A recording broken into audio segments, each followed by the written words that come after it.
everybody? Thank you for tuning in to Off Grid Whips. This is Anthony out here today on a beautiful sunny day out here in Colorado, and I'm just making a little video on why I think BMWs in general, not just F30s, are the most reliable car, especially if you have them modded. And I'm also trying to see how I can convince some BMW haters out there.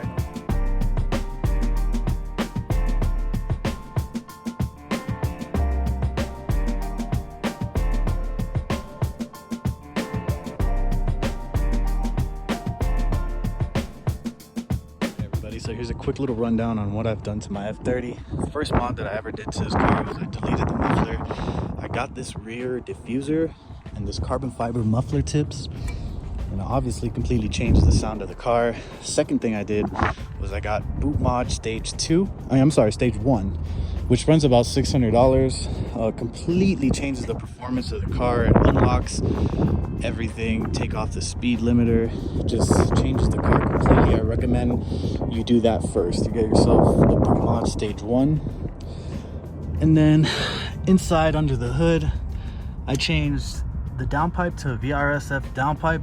Once you got that downpipe, that muffler delete, and if you have stage 1, the car is just a completely new car. It's a completely aggressive sound, aggressive feel. And then the second one I went ahead and got was this Mst intake, cold intake. In my personal opinion, it was way better than the other intakes that I've dealt with, like the engine and stuff like that. I like this sound way cleaner, and I definitely like just the cover that it's got. And then we move on to the charge pipe. I got a Vrsf charge pipe. And then also I forgot to mention this intercooler. Once you purchase this intercooler, you're gonna need to purchase this inlet pipe, which you can't really see, but it's this inlet pipe right here.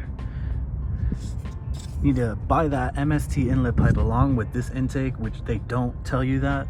It's what connects the intake to the actual motor and feeds the direct air to the motor. So it's super important if you're buying an intake, you're gonna need that inlet pipe to get that full performance.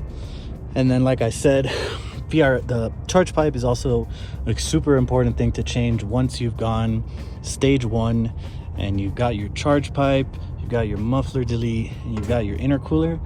It's probably best to just go next and get yourself a charge pipe. These are usually made out of plastic. They crack super easy, and I'll just leave you stranded in the middle of nowhere. Once you change to this aluminum type of coating, you're gonna definitely feel the power a lot better.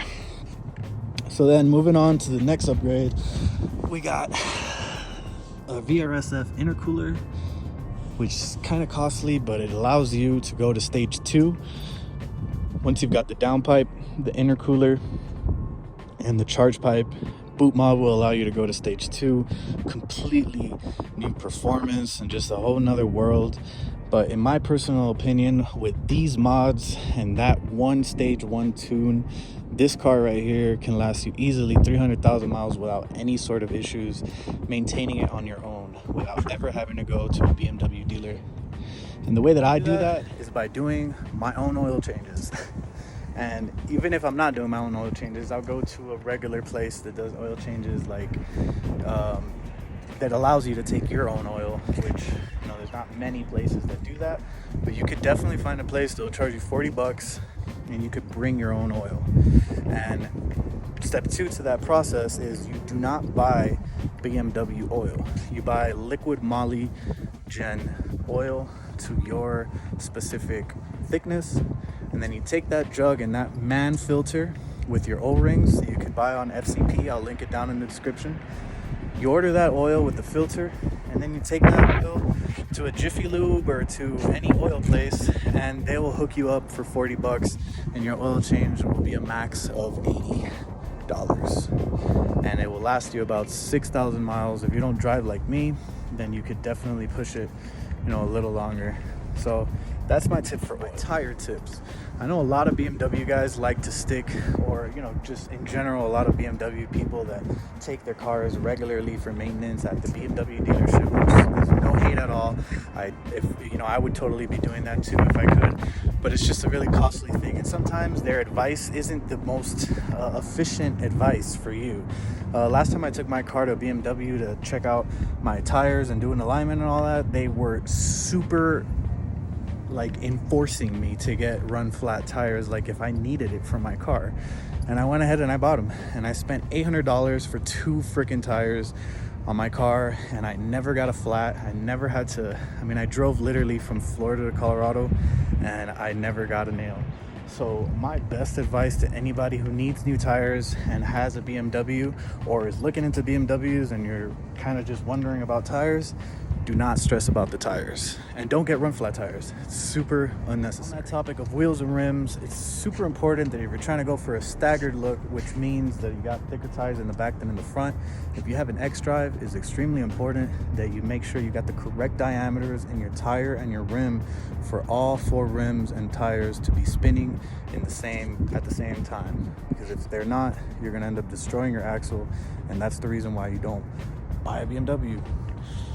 It's extremely reliable about BMWs, after having boot mod stage 1 and stage 2 in my vehicle, is that you can plug your car onto your phone and check all your faulty codes.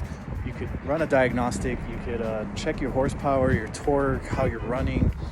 It's just extremely reliable, considering if you're ever on the road and your car is acting a little funny or it throws up an engine light or something, you could always just pull over, plug your car in, and just run a faulty code and check out what's going on instead of going to an actual dealership. So just a quick rundown, we're doing our own oil change, sourcing the oil on FCP, where they have lifetime warranty on oil,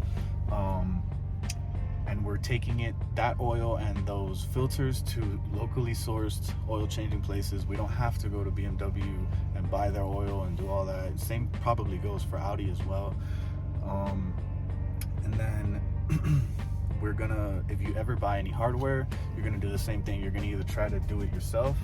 It's super easy on YouTube. You can find a bunch of tutorials on how to do a bunch of stuff on any sort of different model on BMW, or you're gonna take it to somewhere locally sourced where you could get it done by somebody that is not gonna overcharge you. And then my last piece of advice would be that you go and get boot mod stage 1, and then you could progress and go to stage 3 if you'd like. But just having boot mod on you, at all times through your mobile phone, is a super big help, just in case if you ever need to run a diagnostic on your vehicle or anything like that. It unlocks a bunch of potential things that you could do with your car, like burbles and all that good stuff. But my main reason on why I think somebody who's looking for a reliable daily driver should get that tune is because it ups the performance of your car, and it kind of like uncaps it in a way where it's like very healthy for the overall performance of your car in the long run. So doing your own oil, getting that tune, and sourcing things locally and doing it yourself is my biggest advice for anybody who's doubting on getting a BMW. Again, guys, I really appreciate you tuning in and watching this video. Like and subscribe if you like the channel, and just help us grow. Peace.